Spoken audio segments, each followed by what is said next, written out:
Kivipi? Yaani Simba anakuwaje timu bora Tanzania? Kivipi? Msimu wa 4 hatuna ubingwa. Huo mwaka ambao mnasema Simba ilikuwa bora, mwaka 2025, Simba hatukushinda kikombe chochote.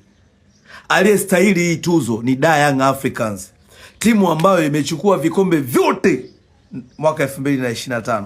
Vikombe vyote 2024-25 Yanga kabeba vikombe vyote. CRDB kachukua, NBC kachukua, ufunguzi wa ligi kachukua, sijui kule Mapinduzi kachukua. Haya, mmetumia kigezo gani kuitangaza Simba kwa klabu bora?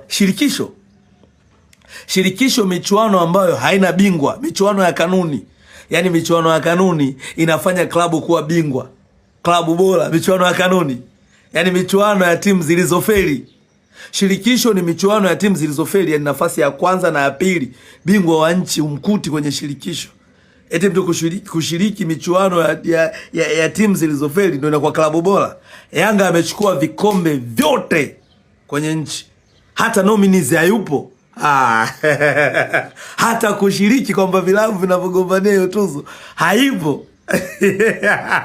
Hapo mnatuambia JKT Queens amekuwa timu bora ya wanawake kwa sababu kashinda ubingwa wa mwaka 2025 wa ligi na kaenda kashiriki michuano ya Sekafa.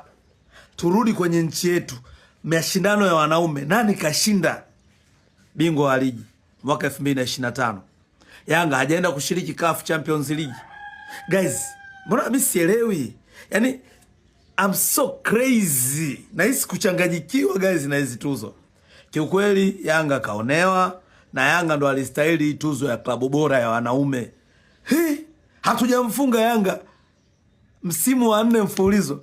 Yanga katufunga mara 6 mfululizo. Alafu hiyo sio klabu bora. Yanga amechukua Yanga amechukua makombe kwenye ligi ambayo Simba tumeshiriki. Na tumeshiriki na Yanga. Yanga anachukua makombe mara 4 mfululizo.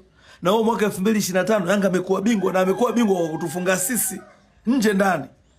Afu nasema Simba ni klabu bora. Mimi kwa kweli BMT si wakosoi, lakini kwenye hili jamani hapa. Mimi ni shabiki wa Simba, lakini kwenye hili sijaridhika nalo.